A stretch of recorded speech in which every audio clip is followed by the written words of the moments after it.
Então, no finalzinho de 2023, a Bolsa de Valores superou a sua máxima histórica. Pelo menos foi isso que foi amplamente divulgado em sites de notícias. E fez com que alguns ficassem com medo de investir. Afinal, a regra de ouro é comprar na baixa e vender na alta. E se a Bolsa está na máxima histórica, então ela está na alta, então é hora de vender. Será que é isso? Nesse vídeo aqui eu vou te mostrar uma farsa, uma mentira por trás da ideia de que a Bolsa está na máxima histórica. Uma não, 3 mentiras e ao final delas eu vou te mostrar algo que ninguém te compra, quando comprar ou quando não comprar ações. Eu espero que isso te torne um investidor melhor, por isso vamos lá para a primeira mentira. A Bolsa não é o Ibovespa. Muitos se referem à Bolsa de Valores como sendo o Ibovespa, um erro praticado também por muitos educadores financeiros, inclusive por mim mesmo. E embora eu acredite que hoje, neste momento, o Ibovespa ele seja uma boa representação da média do mercado, nem sempre foi assim. Como assim, Ramiro? Te liga só. No final dos anos 90, as ações da Telebrás, uma estatal de telecomunicações, que se deu muito mal, inclusive, tinham peso de 42% no Ibovespa. Aí, cerca de 15 anos depois, lá em 2013, as empresas do Grupo X, do Eike Batista, passaram a ter somadas um peso enorme no Ibovespa e foram as grandes responsáveis por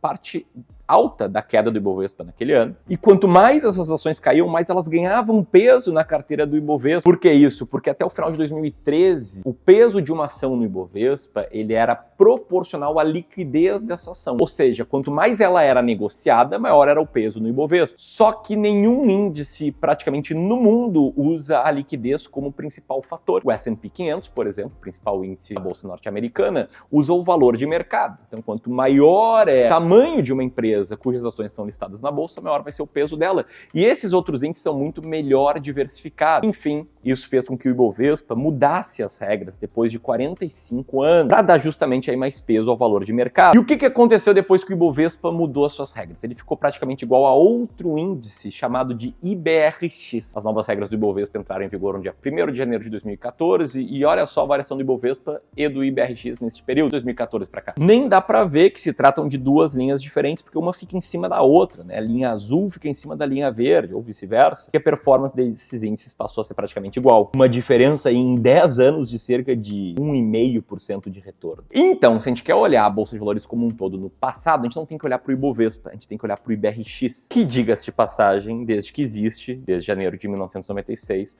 teve um desempenho muito melhor do que o Ibovespa e do que o CDI, a média da renda fixa. A única vantagem de a gente olhar para o Ibovespa histórico e se referir a ele como uma média da Bolsa de Valores é que ele tem um track record maior. O IBRX é de 1996, o Ibovespa é de 1968, se eu não me engano. O que me leva para a segunda mentira, que é a Bolsa está na máxima histórica do ponto de vista do estrangeiro.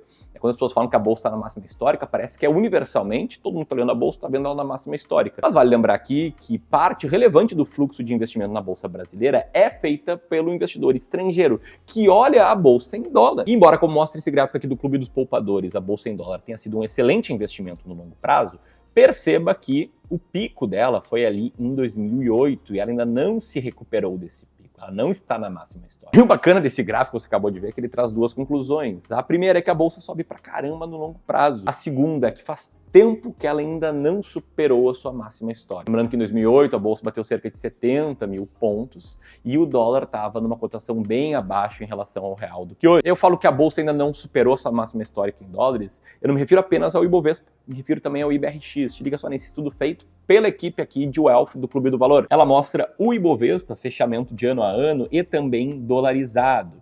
E aqui você pode ver que o pico do Ibovespa em dólar, aqui nessa faixa entre o final de 2007 e final de 2009, foi perto de 40 mil pontos. O Ibovespa em dólar atualmente está em 26 mil pontos. Aliás, tecnicamente, o pico do Ibovespa em dólar foi no dia 19 de maio de 2008, quando bateu 44.616 pontos. E se você for comparar com a cotação atual, a Bolsa precisaria praticamente dobrar para chegar a esse novo patamar e aí sim superar sua máxima em dólar. A terceira mentira que eu quero te contar antes da conclusão que ninguém te mostra sobre se é o momento de comprar ou não bolsa, é que a Bolsa não está na máxima, nem atualizada pela inflação. Mas antes de provar isso, o fato é que se você está aqui é porque você já investe na Bolsa ou quer começar a investir na Bolsa, e se já investe, quer investir provavelmente com mais clareza, sabendo, né, quando comprar, quando manter e quando vender as suas ações.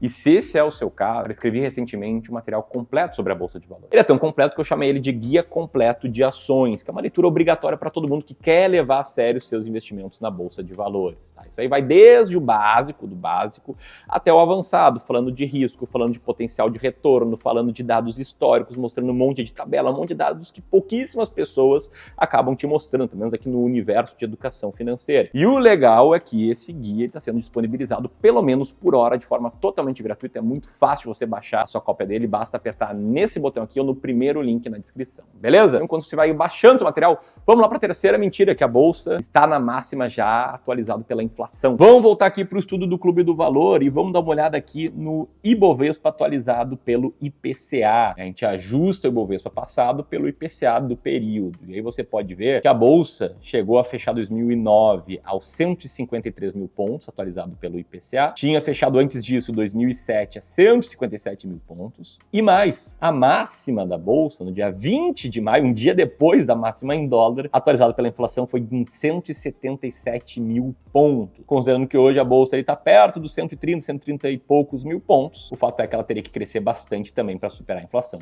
E tudo que eu estou mostrando aqui vale para o IBRX, né? Embora o IBRX tenha tido recorde atualizado pela inflação há menos tempo, no dia 7 de junho de 2021. Ele teve seu recorde em dólares há bastante tempo, no mesmo dia 19 de maio de 2008, e precisaria aí de uma pernada de alta para superar o recorde histórico atualizado pela inflação e em dólar. E nisso eu imagino que você pode ter pensado, beleza, Miro, eu entendi. Então é para comprar a bolsa sempre que ela não tiver na sua máxima atualizada pela inflação ou pelo dólar, mas quando ela estiver na máxima, aí sim eu fico longe, né? Eu vendo, né? E a minha resposta é não. E o que eu te oriento aqui é você esquecer essa ideia do market timing, de tentar acertar o momento certo de montar uma posição na bolsa depois de sair da bolsa. Esquece tudo que tem a ver com isso, como investir com base em dica ou como investir com base em narrativa. Faça diferente, invista com estratégia. É o que a gente faz aqui para os nossos clientes de wealth. O que a gente segue aqui é uma estratégia chamada alocação de ativos, que comprovadamente explica mais de 90% de um resultado de uma carteira de investimentos,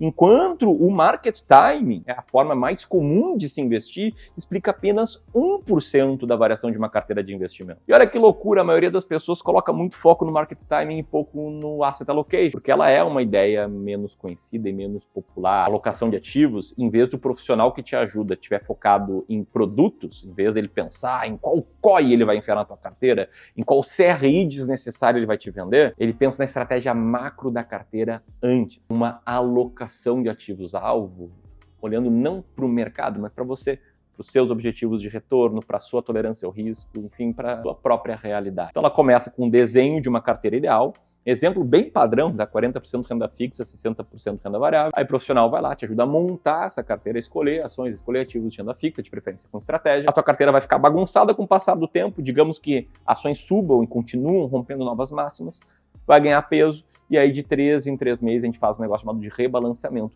que é usar aportes novos, é vender aquela parte que está com peso acima do alvo, mas vender parcialmente, não vender tudo, para comprar aquela que está com peso abaixo do alvo. Então sempre mantendo um peso em bolsa, de acordo com o teu perfil, e fazendo pequenos ajustes táticos, vendendo de vez em quando, comprando um pouco mais na baixa de vez em quando. E para mim o grande problema é que a maioria dos profissionais eles não pensam assim, eles pensam primeiro em produto. Isso a gente é diferente, a gente gosta de pensar antes em estratégia. E aí antes de mostrar o que ninguém te conta sobre investir na bolsa na máxima, uma informação que eu não encontrei em nenhum lugar e tivemos que nós mesmos chegar nesses dados, eu queria te fazer um convite para você entender como a gente investe e como a gente pode te ajudar a investir melhor. Um convite para uma sessão de análise de carteira. A gente vai olhar para a tua carteira de investimentos, olhar para a estratégia macro, mostrar o que está legal, mostrar o que a gente mudaria, uma sugestão de nova alocação macro. E se você gostar do que a gente te apresentar, lembrando que até aqui todo esse processo é gratuito, vai ter a possibilidade de se tornar nosso cliente de wealth. Esse processo ele é bem avaliado por 97% das pessoas que passam por ele. Você pode solicitar a sua análise gratuita de carteira apertando nesse botão aqui ou no segundo link na descrição. A gente vai avaliar as suas respostas e dependendo do teu patrimônio, se a gente conseguir te ajudar, a gente vai entrar em contato para marcar uma reunião, beleza? Dito tudo isso, aí você pode estar se perguntando, beleza, Ramiro, e se a bolsa tivesse ainda na máxima? Faria sentido comprar? E eis, né, aquilo que ninguém te conta. Bolsa na máxima não significa que a bolsa vai cair. A gente compraria igualmente, a gente montaria alocações de ativo com um peso em bolsa igualmente. Por que isso, tá? Porque a bolsa é um negócio que sobe caindo, ela tem uma tendência de longo prazo para cima. Não é um jogo de soma zero que vai ficar sempre entre 70 mil e 130 mil pontos. Não, ela vai romper essa barreira. Em algum momento ela vai chegar a 200 mil pontos, em algum momento ela vai chegar a 500 mil pontos, em algum momento ela vai chegar a 1 milhão de pontos. E mais, tá? Olhando em termos nominais, entre 5% e 7% dos dias, a Bolsa de Valores está na máxima. Tá? A gente pegou aqui todos os 6.923 pregões desde 1996 e olhando para o Ibovespa, a Bolsa está na máxima em 5% desses dias. E olhando para o IBRX, a Bolsa está na máxima em 6,79% desses dias. E aí, se você fica tentando fazer market timing, fica tentando vender tudo no momento, depois comprar tudo, você corre o risco de perder bons momentos. E perdendo bons momentos, você perde parte relevante da rentabilidade da tua carteira. Se você tivesse perdido os 10 melhores dias do Ibovespa nos últimos 25 anos, teria perdido quase todo o retorno. Se tivesse perdido os 30 melhores dias, estaria praticamente no 0 a 0, um retorno só de 50% num prazo de 25 anos. Então, para o investidor de longo prazo, que tem perfil de risco, que diversifica sua carteira em outras classes de ativos, vale muito a pena ter uma posição menor ou maior na bolsa e ir comprando ela com novos aportes com o passar do tempo. Até porque, na maioria dos anos, a bolsa tem um desempenho positivo e no acumulado dos anos, dependendo do momento do investimento inicial, ela chegou a render de 15% a 17%. Então, o cara que vai comprando sempre aos poucos vai tender a ter um resultado melhor de longo prazo. Tudo que eu te falei faz muito sentido. Você quer aprender a selecionar ações baratas? Aqui tem um vídeo que eu comento sobre algumas ações que eu tô comprando e falo sobre a minha estratégia. Se você quiser ter a sua carteira analisada por um especialista do Clube do Valor, o primeiro passo é preencher esse rápido formulário. Vai lá e nos falamos. Um grande abraço e até mais.